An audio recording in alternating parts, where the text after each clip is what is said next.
Hi, my darlings. I'm Sophie Darling, and welcome back to the channel. If you're new here, hello, my name is Sophie. I have a doctorate in literature, which means I get way too emotionally invested in the shows that we're watching. So if that sounds like something you will enjoy, why don't you hit that subscribe button so you never miss a video? Today, we're reacting to episode 4 of the Entertainment District arc. Last episode, Zenitsu uncovered the demon, Daki, and has now been kidnapped. So that's interesting because she recognized that he wasn't a civilian and suspected that he was most likely a member of the Demon Slayer Corps, which makes me think that she's going to clock that there's not just him, because she says, if you want to send more, I'll devour them all. So she's aware that whoever sent the initial 3 that she's already uncovered likely sent Zenitsu, and that Zenitsu isn't the only one. And then we had Muzan sort of warning her to sort of not get cocky and overconfident, that she's his most beautiful and strongest warrior of all. His words of motivation and encouragement, which is so different to how he treats Akaza, but then again, Daki has killed 7 Hashira, so she's kind of proving herself a little bit more than Akaza. And also Muzan was annoyed at Akaza because Akaza allowed Tanjirou, Inosuke, and Zenitsu to live, and part of that mission is to wipe out the Demon Slayer Corps in general. So he's kind of like, why did you let that happen? And Akaza's like, because they're not really warriors, so they're not a challenge. It's just part of his mentality. But Muzan's like, nah, that's not what we're here for. And then we still have this underlying plot that we only saw in the first episode that hasn't come up again, which is to do with this blue spider lily. So I'm trying to keep it in the back of my head because that is interesting Muzan, and I think the only reason it has to be of interest to Muzan is that it has the ability to maybe nullify his powers, that potentially this could be what Tanjiro needs to turn Nezuko back into being a human. But it's almost like it's a myth, like there's no evidence that it exists, but Muzan obviously is worried about it, that he's worried that if somebody does uncover it, it's going to have an impact on him. And that doesn't help things when he obviously is scared of... Oh my god, something's just clicked in my head. The reason he's scared of Tanjiro, oh my god, I'm such an idiot. Why is it taking me these past couple of episodes to kind of click on? Maybe I did mention it in the first episode of the Entertainment District arc. I might have done, but I'm just going to say it here in case I didn't. The reason he's so scared of Tanjiro is because Tanjiro has the earrings. So the earrings connect to the figure that Muzan had in his flashback in season 1, that Muzan is scared of, right? This figure is also connected to the origins of sun breathing, which is the strongest form of breathing. It's the original form, and everything else is an offset of sun breathing. So he's scared of Tanjiro because he thinks Tanjiro knows how to do sun breathing, because sun breathing is the only thing I think that really scares Muzan, because it's coincidental that it's the figure with the earrings who then we see again when the mention of sun breathing comes up, and Muzan's been fixated on these earrings that Tanjiro has because he's connected sun breathing with the earrings and now with Tanjiro. So he thinks Tanjiro is a sun breather, much in the same way that Rengoku's father thought the same thing. Oh my god, how is this only clicking for me now? I can be such an idiot sometimes. But that's why Muzan wants to get rid of Tanjiro, is because he thinks Tanjiro can do sun breathing. So he's obviously very scared of the idea of sun breathing because it's this really powerful original form, and might be the only way that Muzan could really lose. And that's why he's so intent on getting rid of Tanjiro before Tanjiro can ever get strong enough to actually take him on. So he clearly sees sun breathing as a threat, but this blue lily I think he also sees as a threat. So it's like he needs to get the blue lily in order to erase its existence before anyone can use it to counteract him. But at the same time, he also needs to get rid of Tanjiro because he's scared of the sun breathing. He's scared of what Tanjiro might know. He doesn't know that Tanjiro's already technically been doing sun breathing without realizing he's been doing sun breathing, because he's been doing the dance that his dad passed on to him. But the earrings and the impact of those earrings and its connection to sun breathing has obviously scared Muzan so much to the point that he is petrified of Tanjiro and Tanjiro's potentiality. I'm gonna get comments most likely flooding me being like, how did that not click for you? I don't know how it didn't click for me, but it's taken me until now to just kind of go, oh, hold up a second. I think I needed to sit with it. And now it's kind of all fallen into place. Maybe I did mention it in episode. I don't think I did, though. I think I mentioned something along those lines, but I don't think I mentioned it specifically in relation to Muzan and Muzan's flashback in season 1. What's probably going to happen is that Inosuke and Tanjiro are going to realize Zenitsu's missing. So now there's going to be this further underlying mystery of not only do they have to find the 3 wives that have disappeared, they also now have personal stakes in it themselves because Zenitsu is their friend. He is their family. They can't just leave him. So they're going to have to try and track him down. So without further ado, we're going to jump into episode 4.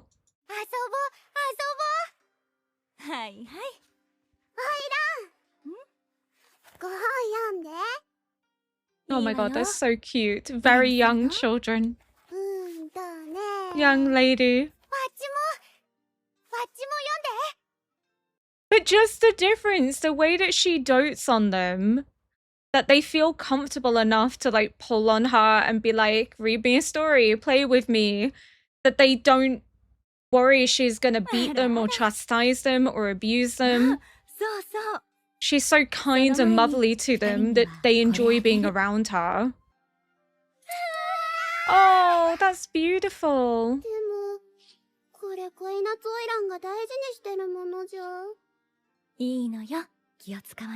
She wants to share them. Oh, she treats them like they're her own children. Maybe she wishes they were her children. You know, she feels that motherly instinct towards them.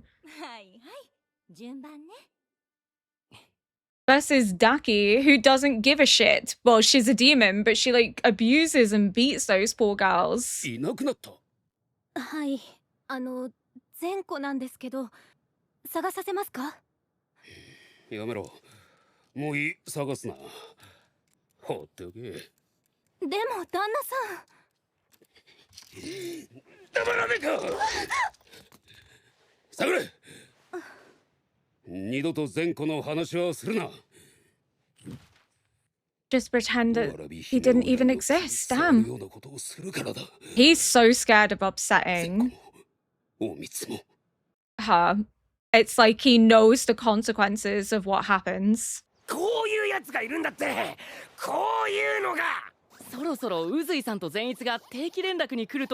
gonna know when Zenitsu doesn't check in. Oh, he knows already. 善逸が来ないってどういうことですか？お前たちには悪いことをしたと思ってる。俺は嫁を助けたいがためにいくつもの判断を間違えた。善逸は今行方知れずだ。昨夜から連絡が。Oh, he feels guilty that he's put them in danger. お前らもうここから出ろ。階級が低すぎる。They're not leaving. Not if Zenitsu's been captured. 消息を絶った者は死んだとみなす。あとは俺一人で動く。They're not going to leave. 生きてる奴が勝ちなんだ。機会を見誤るんじゃない。I don't think you realize how bonded they are. They're a family. They're not going to abandon Zenitsu. 信用してもらえなかったのかな。No, he's trying to protect you. もう上がってる。え？前は一番下の水の音だったろ。追いつかれた。He's like, oh, for fuck's sake. You piss and cry, baby. Oh, God. 階級を示せ。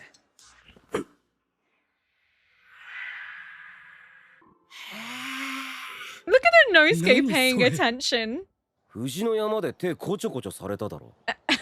こちょこちょされた覚えはあるけど。10日彫りっつって言葉と筋肉の膨張で浮き出るんだってよ。Oh my god. こういうことって知らなかった。Similar to how the 12 demon moons have it engraved in their eye. それまで待っててくれ。一人で動くのは危ない。なんてだよ。今日で俺のいる店も調べ終わるから。俺のとこに鬼がいるって言ってんだから。今から。Well, it's not at his house. It just was present in his house, but it very obviously is in Zenitsu's. 夜の間店の外は宇髄さんが見張っていただろう。いただだだだだ。ちょっとペムペムするのやめてくれ。建物の中に通路があるんじゃないかと思うんだよ。 There's definitely a way for them to move between the houses. 鬼は中で働いてるものの可能性が高い。ここは夜の街だ。鬼に都合がいいことも多いが都合の悪いことも多い。 They can't act during the day. So the day is the perfect time for them to uncover information. みんな生きてると思う。そのつもりで行動する。必ず助け出す。 I think they're alive too. 死なないでほしい。 Oh, それでいいか。 he's gonna get the fuzzies. お前が言ったこと全部な。今俺が言おうとしてたことだぞ。 Oh, that little friendship and that bond is just absolutely adorable. ありがとう。もう支度はいいからご飯を食べておいで。 Imagine she was also a demon. Wait, what if she is? Because there was that weird fuckery with the mirror where she was like communicating with the mirror. And then they're focusing on this mirror. Oh my god, what if it's like a split self, like a split personality? Or like she can duplicate herself. I don't know. She's very nice and very sweet. And now I'm instantly like, what if she is also suspicious? 恋夏オイラン大好き。わっちも大好き。はいはい。私も大好き。 I think it's the mirror that's kind of throwing me. はーい。オイラン嬉しそうだったね。 It is, isn't it? 恋夏さん。 Or maybe not. Maybe I'm just being very suspicious. お世話になった間の食事代などを旦那さんたちに渡していただけませんか。訳あって女性の姿でしたが、俺は男な I'm んです。 just being overly skeptical, I think. それは知っ I て don't るわ。 know, it was just the mirror that was kind of making me a bit 声も nervous. 男の子だっていうのは最初から分かってたの。 But she didn't say anything. まさかバレていたとは。事情があるのよね。スマちゃんを心配してたのは本当よね。 Okay, so she is just genuinely a good person. That's 嘘 fine. ではありません。 Ew. いな I く was なっ getting a た bit 人たちは nervous at first. 必ず助け出します。私ね、明日にはこの町を出ていくのよ。そうなんですか。それは嬉しいことですね。こんな私でも奥さんにしてくれる。 It's why she was giving the little girls her treasures, because she's not going to see them again. でも She's going to miss them. だからこそ残していくみんなのことが心配でたまらなかった。嫌な感じのする出来事があっても。どうか気にしないで。笑顔でいてください。 No, Tanjiro, you're such a 私は good あなたにもいな person. くなってほしくないのよ。すみちゃん、お幸せに。ありがとう。すみちゃんもね。すまちゃんのことよろしくね。はい。 I realized what I said was really stupid because Tanjiro would have sniffed her out, right? If she was like a demon. I think it was the mirror that was kind of making me really like suspicious. Oh no! 何か忘れ物？忘れないように食っておかなきゃ。あんたは今夜までしかいないか Oh ら。ね no! 恋夏。まずい。ほとんど日が落ち And か he けて didn't る。 even sense her there. 早く伊之助のところへ。 Or maybe he has. Has he sensed that something's off? Blood? 甘い匂いがかすかに。鬼だ。 Go back. Oh, You no, have no, to go no. back. You have to Stuck in save you. her. It's the fact that he didn't even sense her. She's that good at concealing herself. So maybe what I said wasn't initially stupid, you know, when I was like, oh, could it be like duplicated? Because I was like, oh, he wouldn't be able to not sense a demon, but he couldn't sense her when she was coming in behind him. So I mean, Jesus Christ. 刀だ Oh, stop. やるやつだぜ。ムキムキネズミなんてしもべを用意してるなんてよ。What? ムキムキ。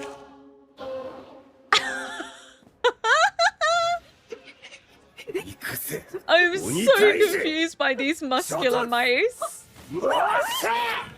ひなつるは病気になって切り見せ。心当たりのあることを全て話せ。怪しいのは誰だ？そいつは必ず俺が殺す。仇を討ってやる。わらび姫という花魁だ。 Oh, well, 日の当たらない北側の部屋に。 he's on the right track. Oh, he's already away. He's like, I just needed the name. She's not there because she's in Tanjirou's house. 人を狩りに出ているな。まだ生きていれば情報を持ってるはずだ。どのみち、夜明けには鬼もここへ戻るはず。匂いが強い。間違いない。本屋さん。鬼狩りの子何人いるの？一人は黄色い頭の醜いガキでしょ。柱は来てる？もうすぐ来る？柱じゃないやつはいらないのよ。わかる？ Holy fuck. 体。出血はしてない。血の匂いはしない。 It's like a snake. Like 私は汚い devouring. ブサイクを食べないし。その人を離せ。誰に向かって口を聞いてんだ。 Oh, he's talking to you. My god, I love his confidence though. Ooh. He knows he's no match, but he's not just gonna stand idly by while she consumes someone, especially someone as kind as her. 手足に力が入らない。体が痺れて。体は反応できてる。そうじゃなかったら今生きてない。手足に力が入らないのは俺が怯えているからだ。 I'm afraid for Tanjiro, 体が jeez. 痺れているのは背中を強打してるから当たり前。帯が通れる隙間さえあれば人をさらえる。 It's like a snake. 生きてるの。思ったより骨がある。 Doesn't even need to leave her room, technically. 箱は壊れてない。でも次に攻撃を食らったら壊れる。 And he needs it. 背負って戦えない。 Oh. 箱から出るな。自分の命が危ない時以外は。 Like, you stay put. It's too dangerous for you. 撃ちしよう。 Oh, Tanjiro.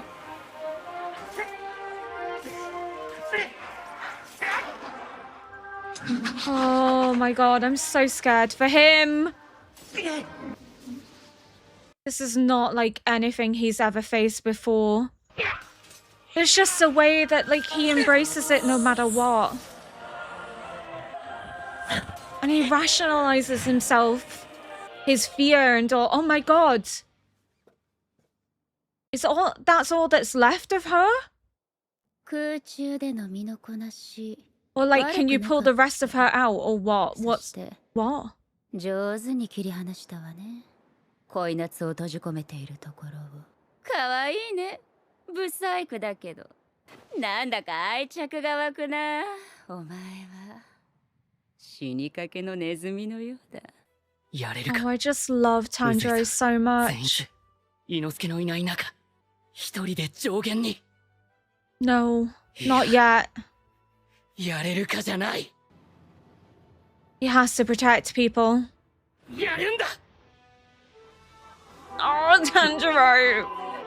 It's what Rengoku would do. It's what Rengoku did. Even if it meant his life in the process. He was going to protect those in need. Tanjiro. お前らご苦労だったな。こいつら一体何者なんだ。忍獣のムキムキネズミたちだ。影の鬼殺隊と言ってもいいだろう。ここで大将こそこそ噂話。ムキムキネズミは根性あるネズミだけを集めて鍛えたわけだが。Oh my god, that's insane. 要は派手好きな奴らってことだな。次回第5 Of course they're flashy. And the fact they have the same band as him as well. That's That's insane. But I just love the way that like Tanjiro's rationalizing to himself that he's able to move, that he's okay. It's like a form of self-soothing. He's like, the reason this isn't working is because I hit my back. The reason my hand's not working is not because I'm injured, it's because I'm scared. So it's like he's talking himself through the motions to rationalize what's going on and make himself aware of what's happening so that he can gain his strength back and oppose this strong foe that he's never faced before. Because again, he's never had to face an upper rank. He's only faced lower ranks. So the fact that he's even saying, it's not a matter of whether I can, I have to. I have to protect people. I have to face her down. I can't run away. Because if I run away, it results in people dying. People that are kind and don't deserve to suffer. I have to do what I can. But I think Inosuke is going to inevitably show up because Inosuke is getting very angry and impatient, waiting, and then got his swords back and has left. So I think he's going to be looking for Tanjiro. Uzi, I think, is tracking one of his wives, but may come across Tanjiro and may intervene, hopefully. Nezuko is in the box and she's been told not to come out unless her life's at risk because he really doesn't want anything to happen to his baby sister. But whether Nezuko can stay in the box listening to her brother getting pummeled, I don't know. I don't think she can because that overwhelming urge to protect her brother, that love that they have as a family unit, is so overpowering that I don't think she can control it even if she wanted to. I think that desire to protect your sibling is going to be so intense, so strong, that even though Tanjiro is well-intentioned in telling her to stay in the box, and even though she knows he's trying to protect her, that desire to protect him in turn is going to overrule any thought she has of just staying out of the fray. I think Tanjiro is definitely going to be able to hold his own to some degree, but I don't think it's going to be over this quickly. I think Tanjiro is going to shock himself at his abilities and how far he's come since Rengoku's death. But it's the way that Rengoku's death, the message of that, pervades everything that Tanjiro does. Like, here and now, he has to face a foe that he knows is so incredibly strong that he doesn't really stand a chance against, but he has to do it to protect people. The same way that Rengoku faced Akaza to protect Tanjiro, Inosuke, Zenitsu, and everyone else on the train. He knew that it was unlikely for him to survive that fight, but he did it because he had to protect people in need. He had to protect those weaker than him. And Tanjiro is carrying that message with him. It's what Rengoku would do. It's what Tanjiro will do. And it's just so sad because Tanjiro should have been apprenticing under Rengoku. He should have been learning from him. Rengoku should be here and he's not. And I'm just absolutely never going to get over Rengoku's death, I don't think. I don't think anyone that watches this show can ever really be over Rengoku's death. It was just so impactful, but we're seeing the ramifications of it. And I'm really excited to see the moment when the sword guard that Rengoku's younger brother gave to Tanjiro becomes a part of Tanjiro's weapon, that we actually see that connection between Tanjiro and Rengoku continue on, that legacy, that he is carrying both physically and mentally Rengoku forward into the future. You know, he's embodied his philosophies, his lessons, and he's carrying that with him in everything that he does.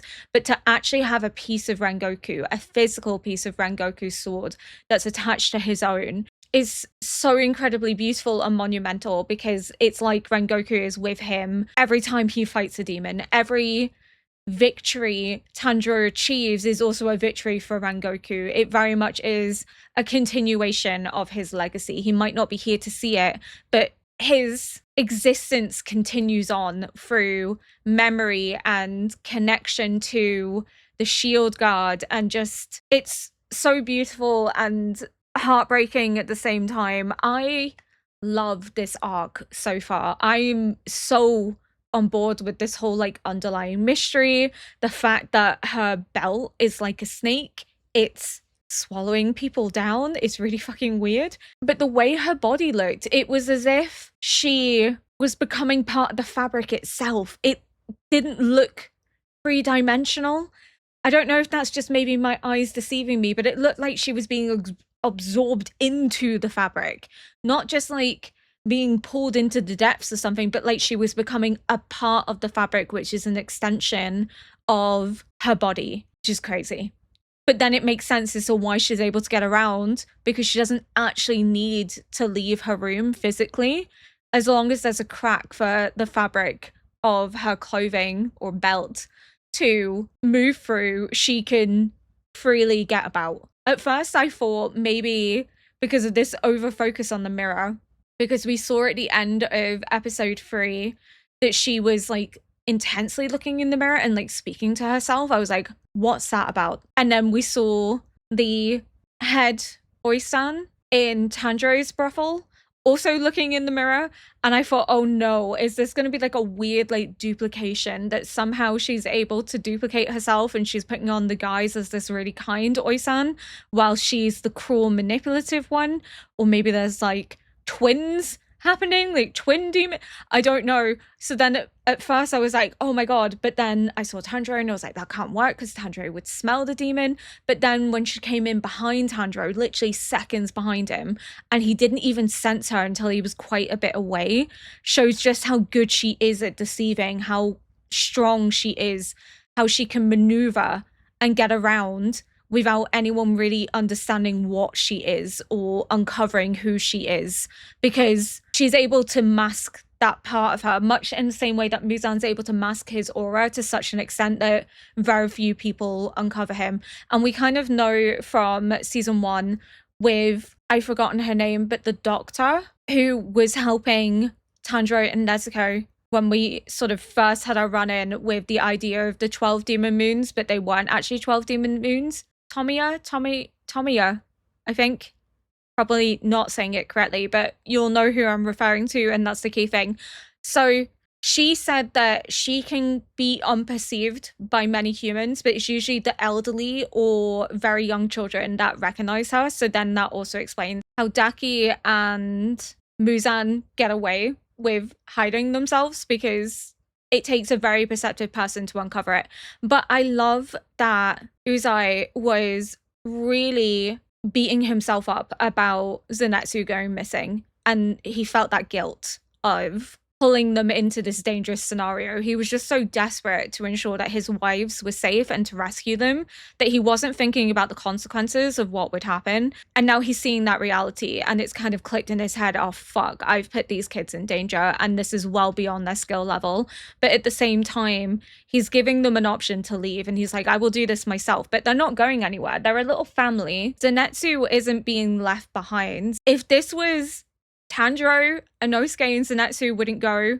If this was Inosuke, Zenitsu and Tanjiro wouldn't go.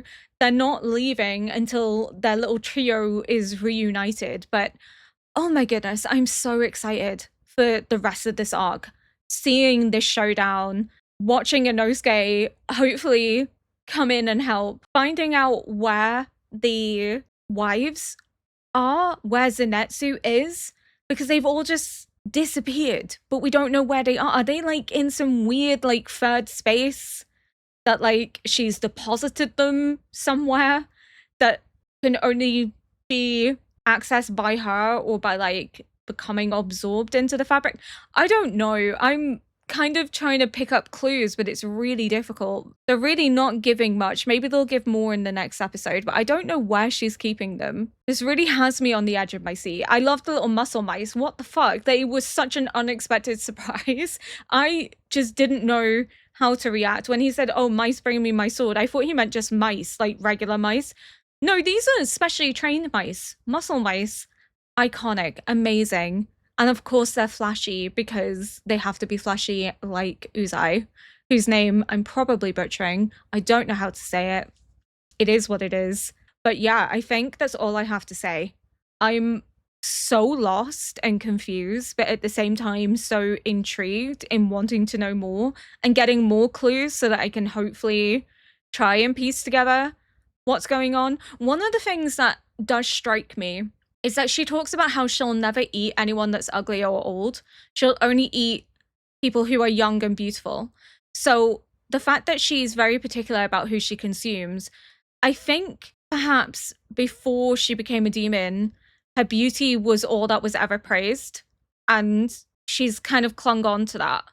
Or maybe it's the opposite. Maybe she was never seen as beautiful. Maybe she was always disregarded and critiqued, and she's really sort of maybe insecure, so that she wants to be seen as beautiful. She's desperate to be praised as beautiful.